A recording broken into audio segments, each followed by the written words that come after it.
Might be an action close today, so let's try and do 250 to 3 if that works.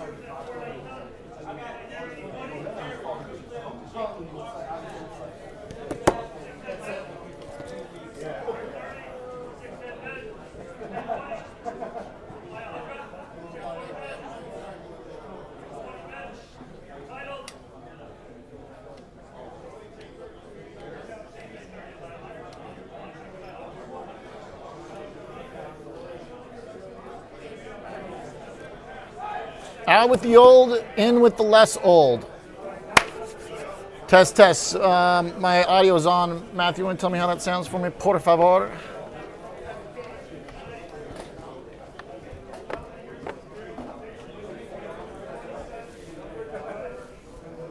Could be a fun session here today. Down 90 points right now. Who's got questions? We got a great lineup today. Noel Smith, Phil Streible, Jeff Garbaz, Scotty B.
Good afternoon. Welcome to Chicago Future Finance. I'm Oliver Rennick. It's 2 p.m. We've got 1 hour left in the day here. Equities are under some pressure. We are buckling a bit as we struggle under 6,800. Khameini Jr. takes over Iran. Maybe not the most bullish thing. I've been a little stubborn on the risk radar, looking for hope in stocks, but the green light that I've had, I think time to respect the technicals. Whoever in chat yesterday said it should be yellow is probably right. Kind of knew it should be yellow. So yellow on stocks, range bound, still overall is not the worst outcome. We're still above the recent lows that we had just recently made. But obviously, the further we get under 6,800, the more potential that steady climb in VIX to go asymmetric to the upside seemingly is. Look at that chart for VIX. The volatility had that big pop, red candle, came back down, but the uptrend still is holding. That looks a heck of a lot like the chart of crude oil, where we had a big candle and then it came back down, and we continue the uptrend. So again, generally speaking, across the long time horizon, geopolitics are like the number one opportunities to buy the dip, the main brick in the wall of worry that keeps markets healthy to reprice around fear, and then resolution brings continued strength. But that being said, I'm not a geopolitics expert, but I can certainly see the bear case kind of forming here around Iran. Out with the old, in with the less old.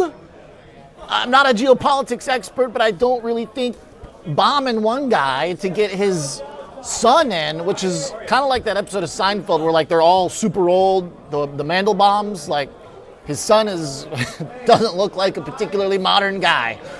So out with the old, in with the less old. I'm also not a licensed therapist, but I don't think generally people whose dads just got bombed feel very strongly about the people who did it. So look, the main point though generally is that when it comes to actually action, putting trades on, the volatility landscape hasn't really changed a ton. We're mostly still range bound. VIX, yes, is still steadily creeping, but it's mid-20s.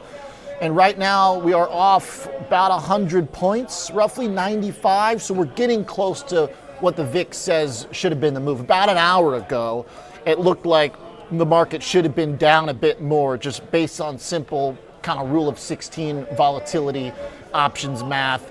A 25 VIX looked like we needed about a 1.5% move. We're getting closer to that now. But for the most part, this has been an environment in which using volatility to your advantage still has been a good thing and a useful thing. However, we're definitely bleeding out here. That being said, from a technical perspective, 6,600 has been a line that we drew here really weeks ago that had support back in September and November of last year when we talked with our guests, Brent Kochuba, Noel Smith, the Nigerian brothers, about the potential for unwind. We all kind of looked at that technical level of 66 and we never actually got to it.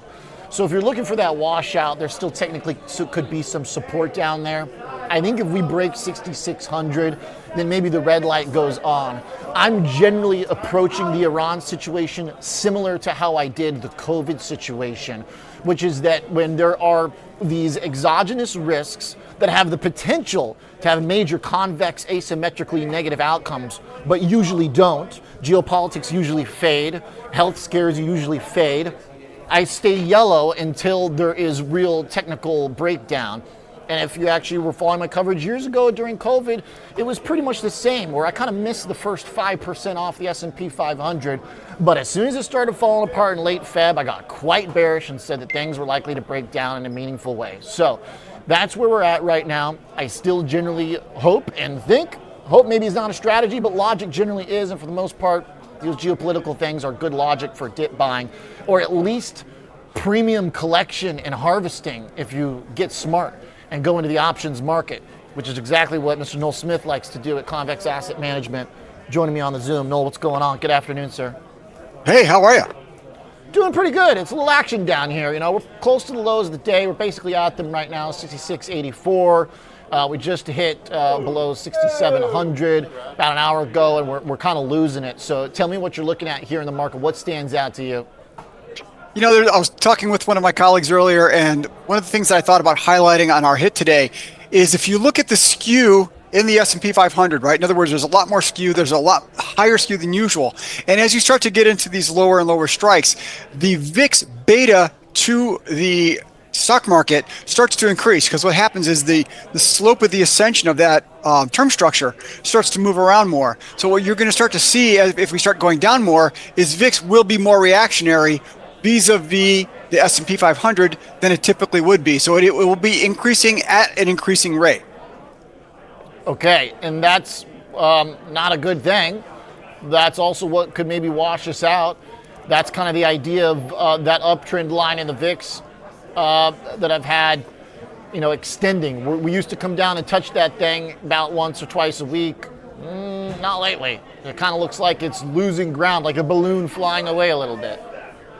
Yeah, you're right. And also your point earlier about expected vol versus realized vol, and we're still within range. As much, we're down 130 bips or whatever right now, and things look like they're dire, but they're not that bad. And also, I think that the idea of stagflation from a macro standpoint is starting to kind of come into the consciousness, which is to say that jobs are going to be maybe weak, inflation is going to go up, so that's why we call that stagflation, a stagflationary economy.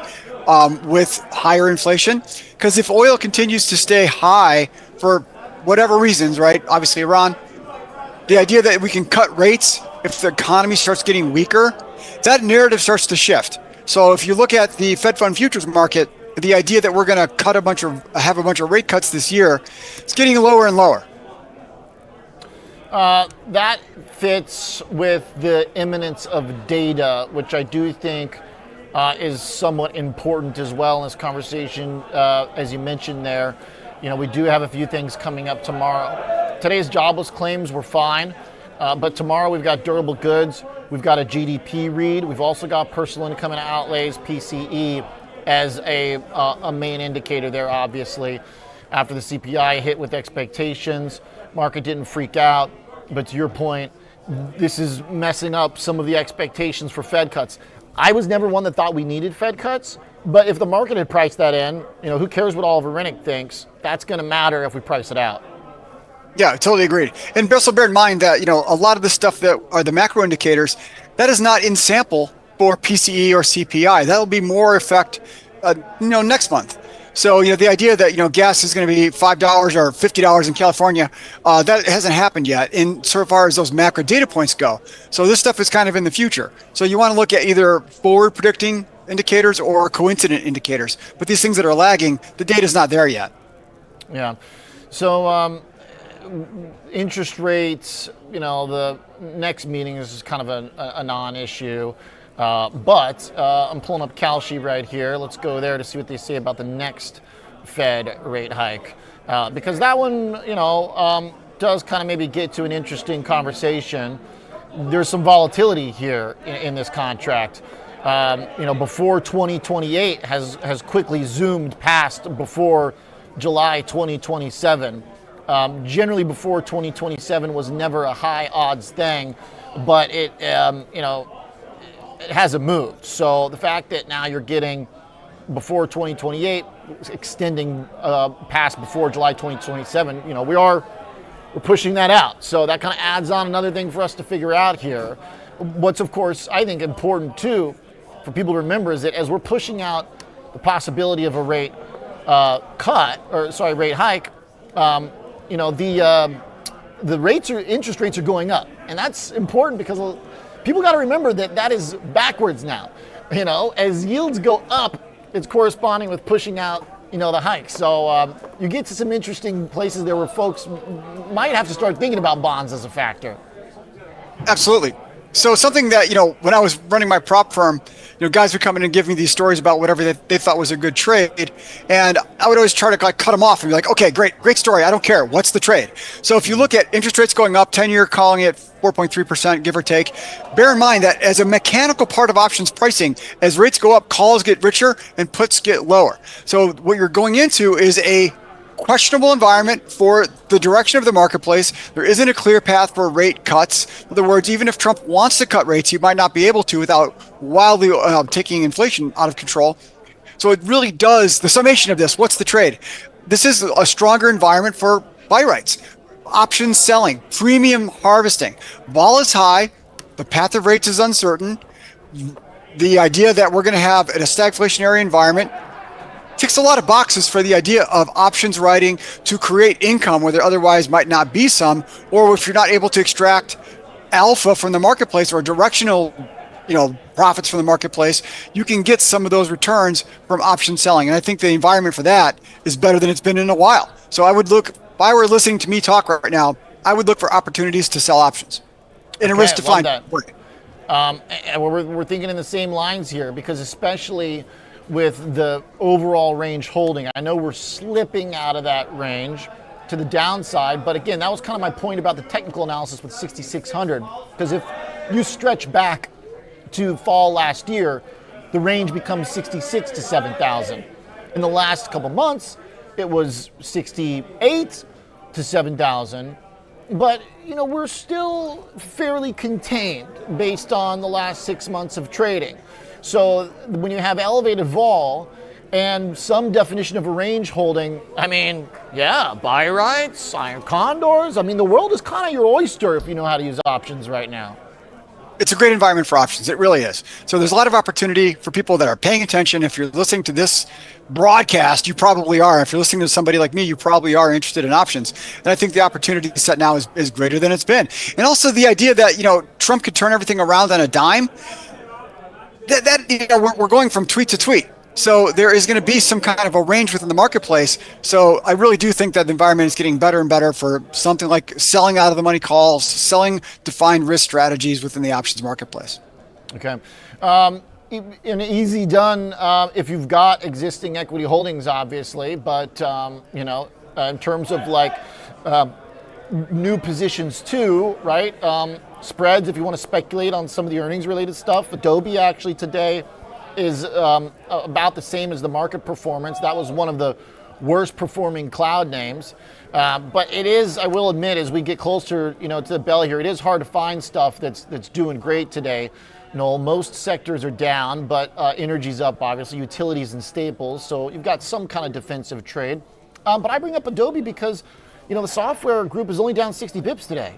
So at least the stuff that they took to the woodshed over the last month and a half, it seems like we're done there for now. So I don't know. I'm really digging to find some sign of positivity, but that's arguably one of the groups. Enron bounced. Just because stuff bounces doesn't mean it's not going to keep going down. I'm in love right now with AI. I'm in the honeymoon phase. Do I think that Claude or GPT or whatever is going to take more software jobs? I absolutely think that's going to happen. So the stagflationary narrative, I think, is a good one. Rates up. You don't know what's going to happen with energy. The idea that software stocks, we'll see what happens with Adobe today, but man, that's a tough narrative to just think that all of these companies are going to stay where they are. Now, let me qualify that with a little bit more nuance. Adobe stock could go up if they fire half their workforce, right? Is that necessarily good for Adobe? Sure, if they were able to cut their payroll in half like Block did. So that doesn't mean that these stocks will go down, but that also does continue to put pressure on the stagflationary narrative because unemployment could go up. And these are well-paying white-collar jobs. So that segment of the marketplace and that segment of the economy could continue to struggle, which goes right back into the whole, buy right or selling options theme. So there's nuance, but you could have both things, which is to say software stocks could bounce with them laying off half their workforce.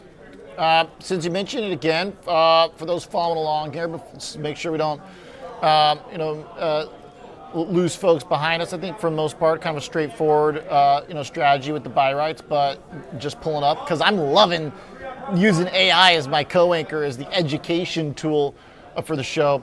Purchase the stock, sell the call option. Okay, it's basically the most simple kind of entry level, but it's popular for a reason, right? The covered call is like the step one for a very clear reason. Some things are stereotype or cliche. Sometimes stereotypes for a reason. You know what I mean? Sometimes things are popular for a good reason. This is the environment that makes these things popular, because let's say you do like one of these software names that's beaten down or whatever. Let's say you like a Microsoft, then all right, if you already own the shares, sell calls against it, or go and buy the shares, sell the calls against it.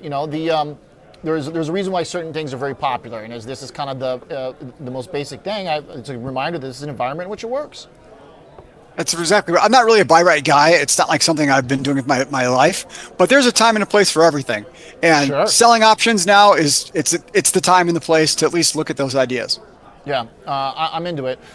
We talked a little iron condors yesterday as well, things that kind of can capitalize on a range-bound trade. I would say lastly, to this point, correlations are picking up here, Noel, to follow up with where we left off on Monday or Tuesday rather, when you were on the show. Here's the chart of Core 1M. I'll kind of leave this as the last chart here for us. We don't generally want to see this go up too high if we're downtrending, right? That if we go, this is pretty close to making a higher high now. I mean, I don't see why that's necessarily a problem. It really depends on your book.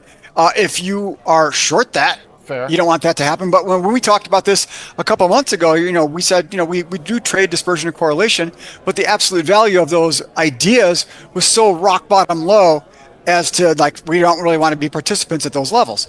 So that's kind of the idea. So, if correlations went higher, we could sell volatility even richer. It's not so bad. Yeah, fair enough. To your point, I just I generally, by default, I usually speak on behalf of the long investor, right? Because that's kind of like where most people are. Correlations, the upside, great in an up market. Correlations downside means we might be throwing things out. But to your point, that's where we could get opportunity too. And if it means that volatility is going to be elevated, then just harvest that in, or protect yourself so you don't blow up. Like it, Noel. Thank you, sir. Nice round trip from our Tuesday conversation. Noel Smith, appreciate it very much. Convex Asset Management. Have a great weekend. Thanks. See Bye. you, man. All right. Coming back. We're going to take a short little break. And then, there we go. A 2-minute buffer break. Then we're coming back with the Marc Rebellion team. We're going to talk about some of the geopolitical conflict, obviously, and the role this plays in it. Going to look at some of the Kalshi stuff. Also, by the way, because underappreciated perhaps in this entire story is that there's a pretty major political shift happening, at least according to Kalshi. So I'm going to look at some of those next here. Which party will win the U.S. House? Democrats are extending their lead. Also, another one that's interesting is that Marco Rubio has surpassed J.D. Vance as the 2028 Republican presidential election winner. So there's definitely some things happening on the politics side. All right, we'll be right back. 2-minute break. Back in a moment.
With increased volatility, investors are bracing for large market moves, both up and down. Will the market rebound 30%, or will we see a 30% drop? At the end of the day, uncertainty remains a constant. Innovators' floor ETFs are designed for volatile markets. They aim to position portfolios for market moves regardless of direction or magnitude. They are intended as a core equity solution, providing exposure to U.S. equities with built-in downside protection. Seeking to deliver more than 70% of the upside, and targeting a max loss of 8 to 12% annually. With specified levels of sought-after protection and upside participation, we believe the floor ETFs offer an evergreen strategy designed to allow investors to remain invested regardless of the market's direction.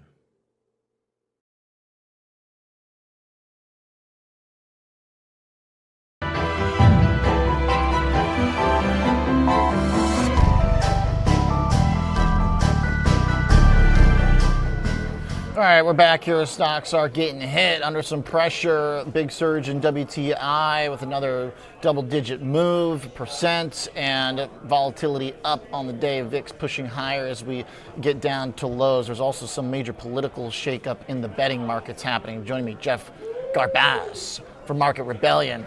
Hey, Jeff, great to have you on the show. Thanks for being here. Hey, Oliver, thanks for having me. Kind of last minute filling in for Mark. Oh, good. Absolutely. You guys got a nice, good, deep bench over there. Tell me, kind of when you start in the analysis here, there's a lot of places to go. Obviously, crude oil is a big part of this, WTI. There seem to be some political implications. The Kalshi bets are repricing a lot on the political stage. But also, if you want to go like pure technicals, the market and the S&P just kind of slipped below support. What's your perspective? Where do you begin? Let me tell you, let me just go over this way. There we go. Yeah. A little bit about what we do or what I'm doing for Market Rebellion. Number one, I host a morning show with Ryan Mastro where we kind of go through markets and stuff that's going on. And then after that, we do some intraday trading stuff. But I also have two products that are called squeeze plays. And we look Give me at some squeezes, baby. I'm ready to squeeze. We use short interest to figure out whether to buy calls or puts. Okay. And we also look at not only short squeezes, but what we call a long squeeze. A long squeeze is an awesome term. It's where basically too many people are long and no one is short. So as the stock goes down, there's no shorts covering, and it just drops and drops and drops over time. So it was funny. You guys were just going through Adobe, and our work has some really cool stuff on Adobe. You want me to Hand me, through baby. it? I'm ready for the action. Can we do can I do a share? Is that okay to do? Probably not. Okay. Talk me through it. I got the chart in front of me. Okay, great. So I'll just walk you through. So Yeah, you can try. What I we can do? try to pull you up on full screen if you want. You what? I can try and pull you up on full screen if you want. So you want me to? I'll hit the share thing and see what happens. Okay. Okay. Blast it. There we go. Did we get it? Did it come in? Booyah. Okay. All right, cool. Take me There through it. we Which go. one? You got a lot up here. Okay, we'll do this one first. This is very simple.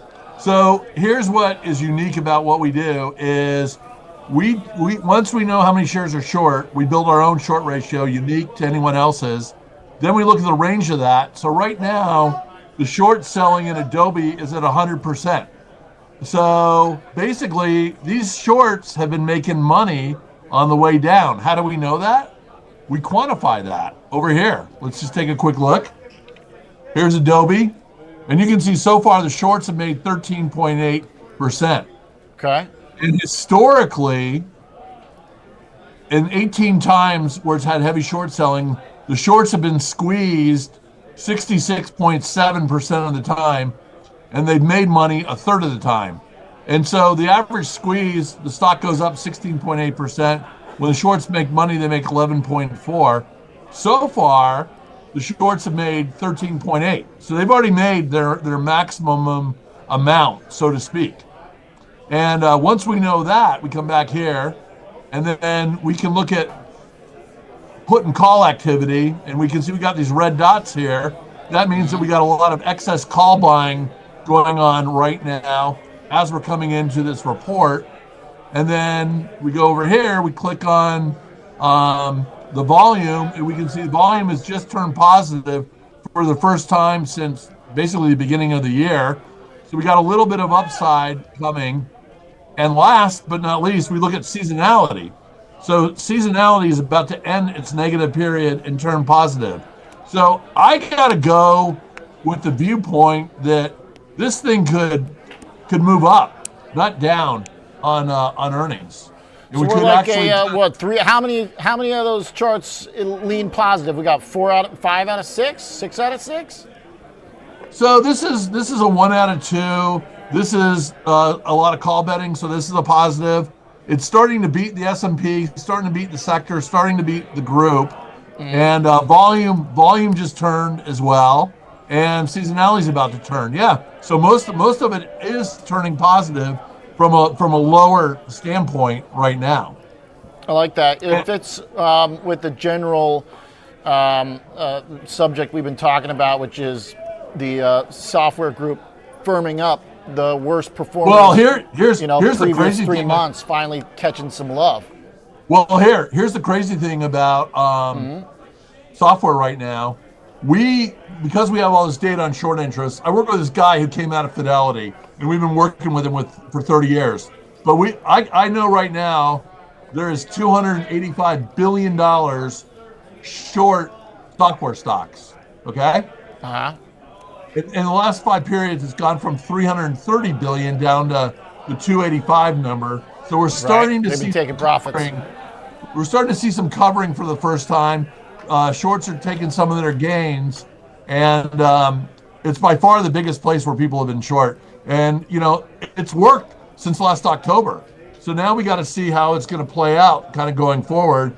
And we're starting to see some of these names are popping up here.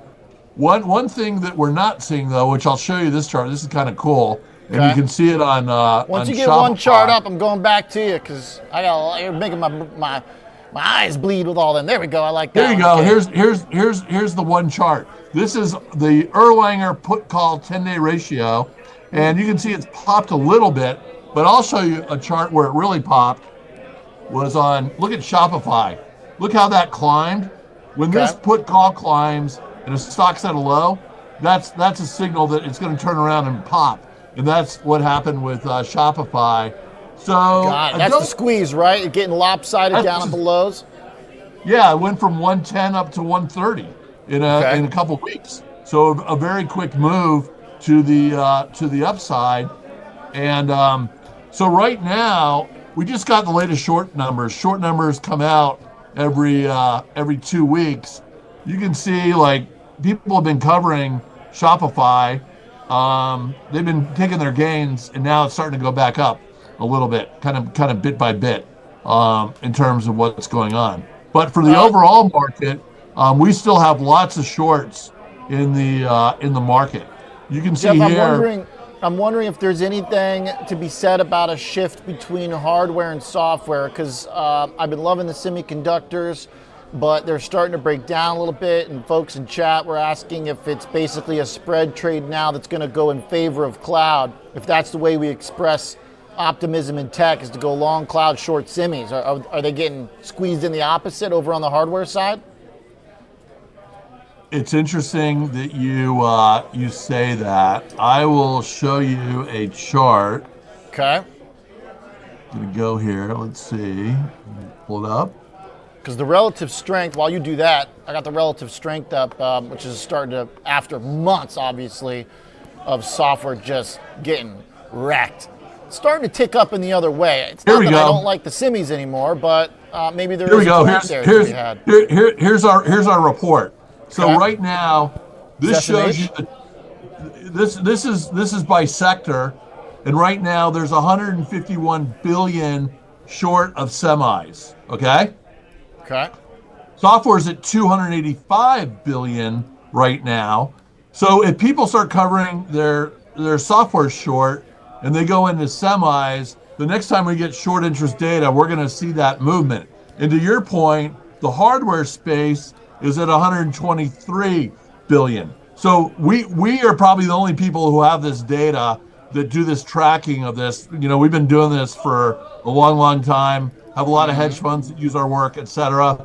But I like your idea that semis could become the next place where we start to see them getting hit a little bit and see some shorts going in there. But right now, it's done really well within the work. I'll just show you how we rank it right now. Yeah, hit me. And here you go. Give me one more. Semis are ranked number 4 in our sector stuff, and you can see how software is at 18, but it's improved in the last week by 5 slots. So it was down at 23, and in 1 month it's up by 6, so it was at 24. Whereas software, you what? Software making the move. It sounds like software is starting to make a move right now, and semis are at 7. So they're still looking pretty good. The tech rank is there, but you can see there's not a lot of shorts. Have the semis dropped at all, Jeff, in the ranking? The what? Have the semis dropped at all in their ranking on your ranking? Yeah, they were at 1. Now they're at 4. They haven't dropped out of being category, but I'm going to be watching this because the problem becomes if the tech rank goes and there's no one short these things and people have to leave them, then we're going to get a lot of quick price movement to the downside because there's no shorts covering out their position. Does that make sense? Yep. Nobody left there to bid it back up. I like it. So the trade-off potentially may be real here. I like those stats, Jeff. Very helpful for software. I like that take. Yesterday I said Adobe was going to be one of the main charts to watch today, so I appreciate that. Thank you very much, sir. That's been a fun one to take a look at. Yeah, Adobe trying to make moves, trying to fit in with the sector move, a little strength out of the cloud. There he is. Jeff, we'll hit it again. Appreciate you very much. Thanks for popping in, sir. Thanks for having me. Absolutely. Fitting into a theme we were talking about earlier in the show. Glad we got back into it. Looking at software as maybe a potential comeback story. Got to have something working, and down, 0.5% right now? A lot better than the rest of the market. IGV down 50 bips, CLOU down 0.75. Jeff Garbaz, Market Rebellion, looking for the squeeze trades. I think a lot of people would like to see software squeezed, in particular if it's Microsoft, a big software name. Phil Streible on deck, talking crude oil, the man to go to for commodities, right after this.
With increased volatility, investors are bracing for large market moves, both up and down. Will the market rebound 30%, or will we see a 30% drop? At the end of the day, uncertainty remains a constant. Innovators' floor ETFs are designed for volatile markets. They aim to position portfolios for market moves regardless of direction or magnitude. They are intended as a core equity solution, providing exposure to U.S. equities with built-in downside protection, seeking to deliver more than 70% of the upside and targeting a max loss of 8 to 12% annually. With specified levels of sought-after protection and upside participation, we believe the floor ETFs offer an evergreen strategy designed to allow investors to remain invested regardless of the market's direction.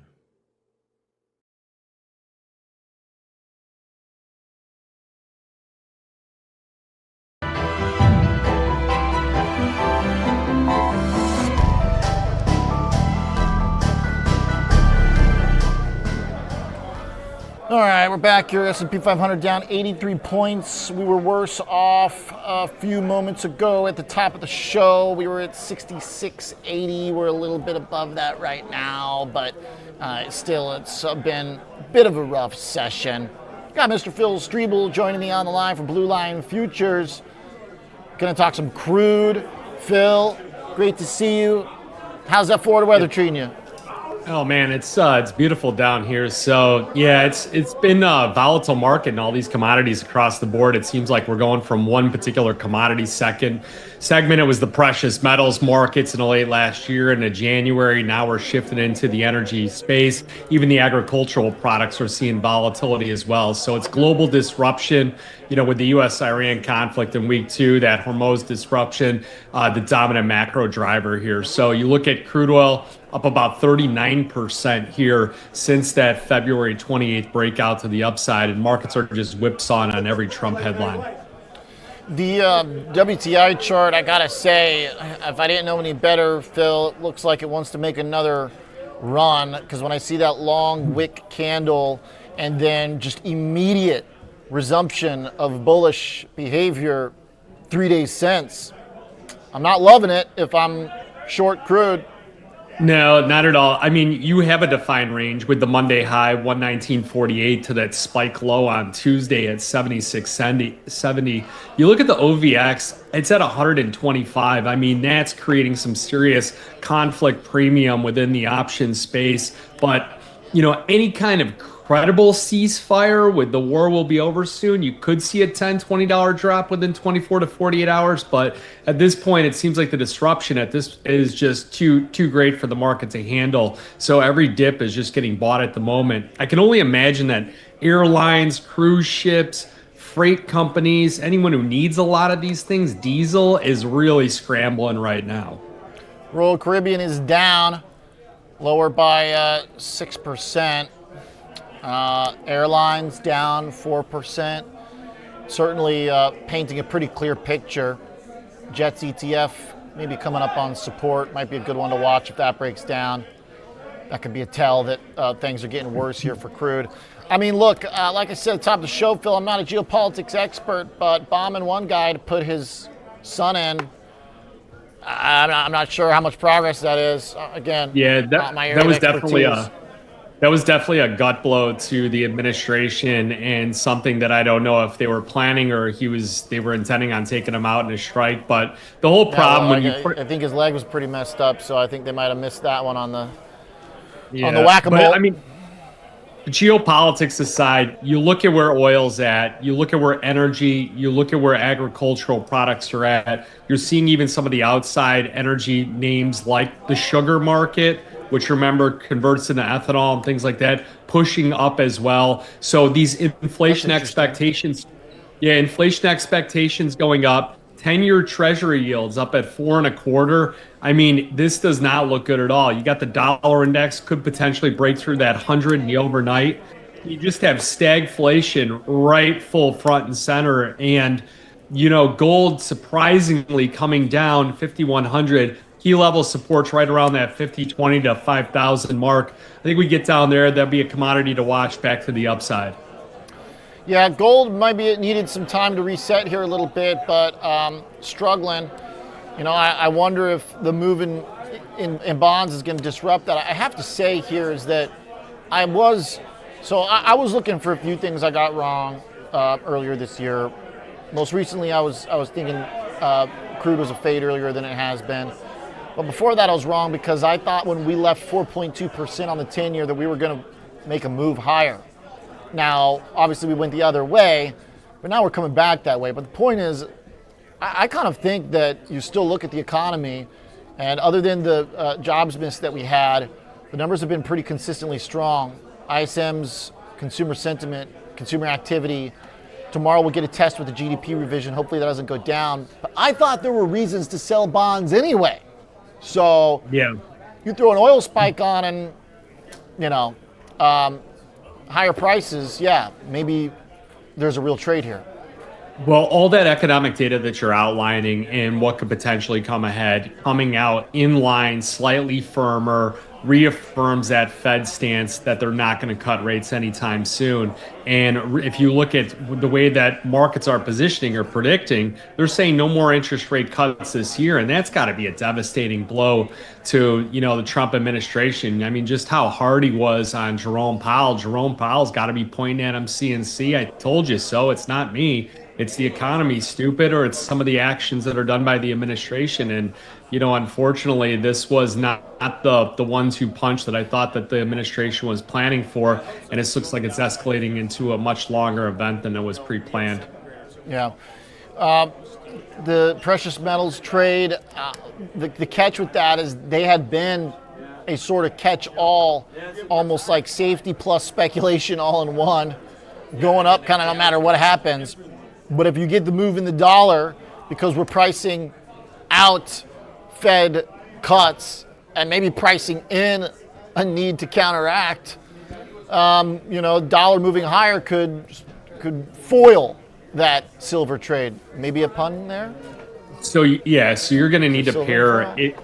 Yeah, but what I would do is I would seriously take and look at how the gold market is working in relation to many other foreign currencies and looking at pairs trades where you're long gold, but you take that dollar aspect out by shorting a euro currency against it, a Japanese yen, something that's highly impacted, Swiss franc, by some of the developments over there. Because if you look at gold against many other foreign currencies, it's probably making new all-time highs despite some of the recent weakness we see.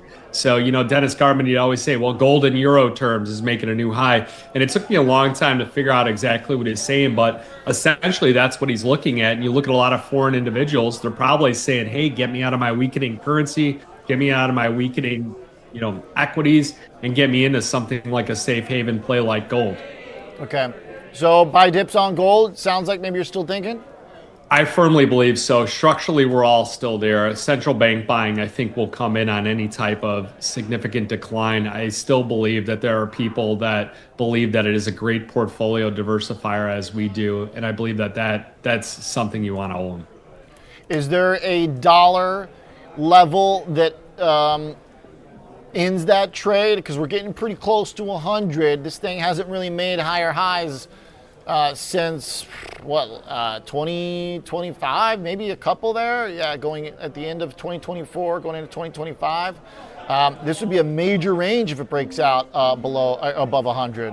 Yeah, the dollar, that's been the defining range. So we'll see what happens and how it's going to react there. We'll see if there's currency interventions, things like that. I mean, they've got to do some things to control the way this global economy is going, because we went from global reflation to now global stagflation in these markets.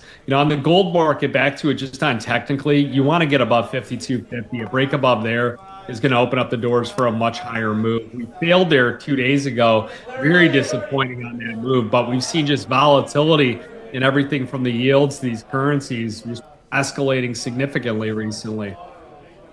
It's kind of an interesting who you got, because if you got gold, the 3-year weekly chart just looks hugely in your favor. This looks like a small blip. In fact, it doesn't even look any worse than fall of last year. But if you got the dollar, you might get a little faster asymmetry kind of move there, because there's been so much momentum in gold. It might have a higher bar, perhaps. But look, I'm kind of biased because I just love the U.S. dollar. I'm a patriot, Phil. I'm a patriot. I like the dollar. I love the dollar. But it's also fun to trade because the dollar whips, baby. Yeah, if you look at the dollar and you start looking at that average true range, only 65 ticks here. So at $10 a point, $650, you have a product that will fit into a lot of portfolios from a volatility adjusted standpoint. You start looking at things like the S&P, while it's moving 114 points, the NASDAQ 500, the Dow 900 points over the last 10 days as an average on over the, the last 10 average true ranges here. So you get those kind of movements, maybe looking at something like the dollar as more of a low volatility play that can work as some kind of hedge and portfolio diversifier for people. There you go. I think that's the important part, is that you can kind of think about it as a wild card. because the downside I don't think is huge after the dollar got obliterated the last year on this massive upheaval of like trade policy, tariffs, the kind of pressure on the Fed to cut. There were so many things that really were thrown at the dollar, and it managed to stabilize in the last couple months, where I do think that downside might be limited there. So it could be a fun way to throw a little bit of special sauce into the portfolio, almost like dare I say, a BTC. At this point, maybe there's some credibility to that, because if Bitcoin breaks or rips, it could be a monster move too. I have no clue at this point. I was fairly shocked at the ability for Bitcoin to hold up at these levels. I mean, it seems like it got down to this 62 to low 70s, and now it's tightening up its ranges. And perhaps some of the foreign currency holders are saying, get me out of Australian dollar, Swiss franc, euro currency, get me into things like Bitcoin as this placeholder until we can figure it out. So it's surprising that it is holding up as well. I would have casted it more in the 50,000s, low 60s than where we're at right now, but it's probably the positive correlation that it once had to the dollar, and I haven't checked its correlation matrix here recently. For BTC? Versus the dollar. Yeah, I'll pull that up for a sec on the futures. What do you like, Phil, 30 days? I mean, I think so. Okay. And we'd have to look at this stuff, from these shorter term perspectives. I don't think you can marry anything in these environments, because if you do get the conflict resolution, or if you start to look and see, this becomes like pattern recognition. You come in tomorrow, and if you see oil down, $6-8, your first inclination is going to be buy the dip, but you got to check the headlines real quick, and then you start looking at how's the dollar doing, how are treasury yields doing, and then you could start looking at things like the Russell and going long, like a TLT or a 10-year note as your play. So I think that the setups are there for another phase transition, but who knows the way this conflict's going. Yeah. The Bitcoin dollar relationship, kind of interesting. The correlation going back negative. They actually had been positively correlated for a bit. It definitely goes back and forth, but when the Bitcoin was sideways to down, the dollar was also kind of sideways to down there. So that was kind of an interesting moment where they both just kind of drifted lower. But I think that was basically because gold was sucking up a lot of the flows from everything. It was like stocks basically and gold or silver.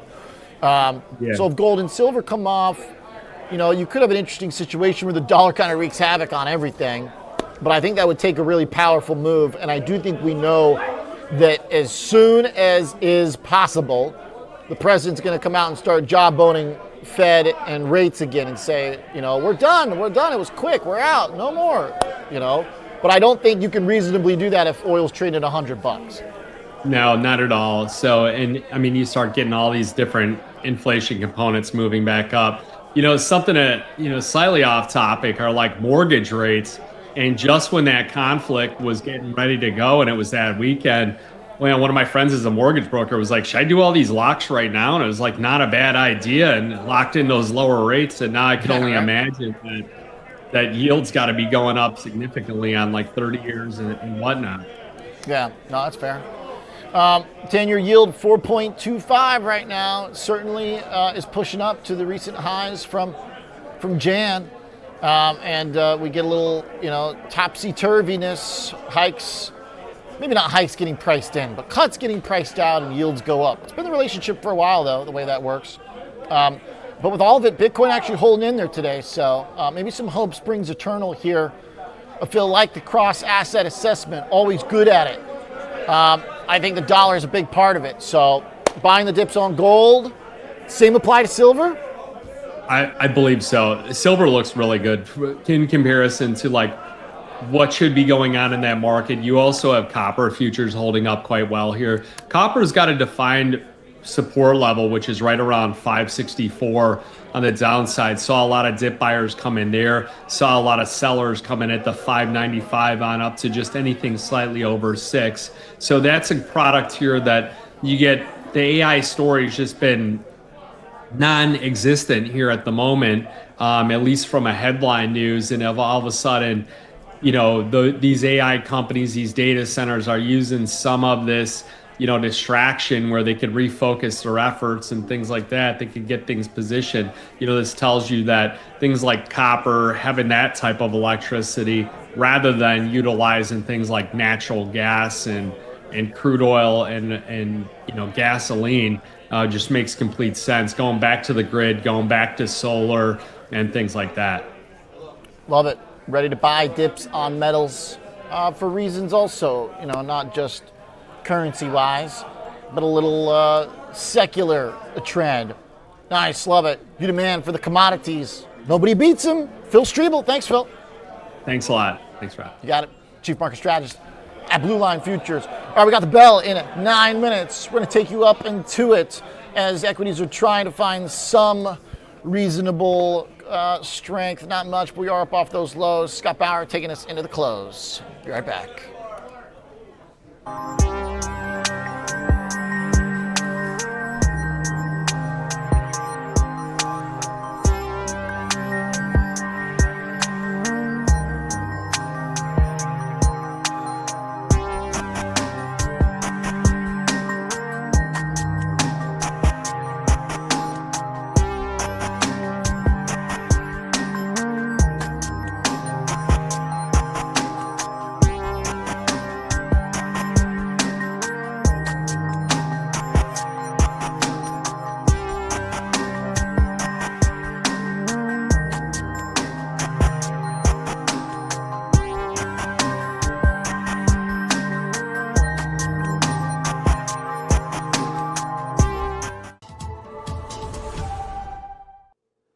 With increased volatility, investors are bracing for large market moves, both up and down. Will the market rebound 30%, or will we see a 30% drop? At the end of the day, uncertainty remains a constant. Innovators' floor ETFs are designed for volatile markets. They aim to position portfolios for market moves regardless of direction or magnitude.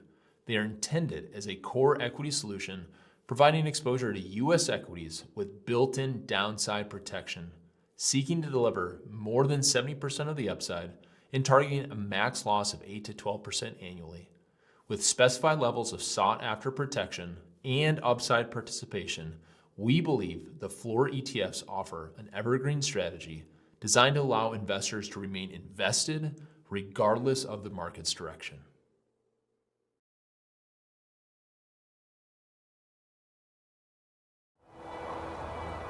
There are two things about Chicago finance you can't get anywhere else.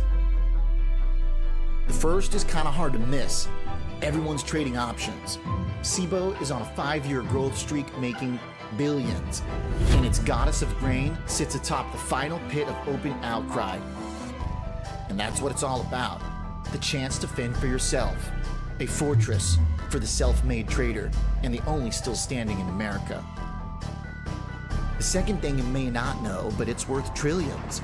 Chicago is the only major city in America that's home to 2 of the top 10 registered investment advisors, according to Barron's. That means a steady river of passive money and fixed income pouring into the city. If you think you can beat the market, this is where you do it. If you've got value, price will discover you here in Chicago, the future of finance. Join me, Oliver Rennick, from Cboe, Tuesday, Wednesday, Thursday, into the closing bell, live from Chicago.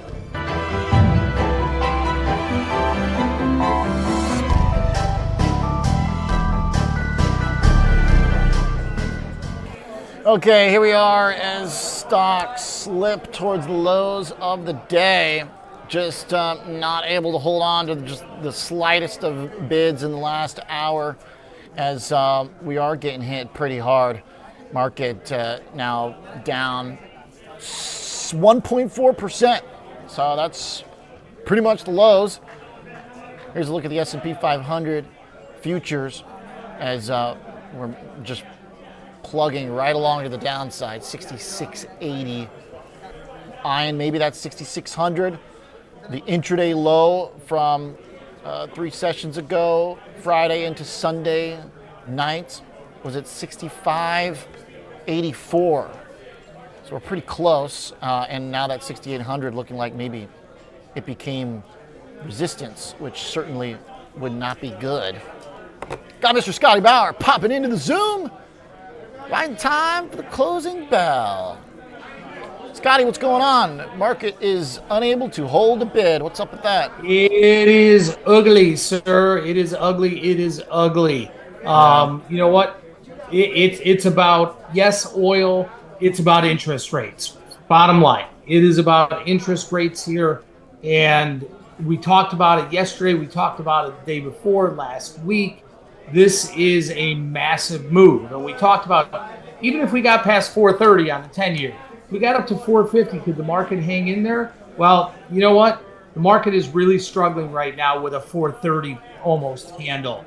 And I think that just shows how much more fragile the overall market is right now than it was just a couple months ago when we were at 430. So we definitely have to watch this here. I mean, this, what we're seeing happen in the Middle East is really having a massive, massive ripple effect down to our economy. Scott, the bond move, to your point, certainly complicates it.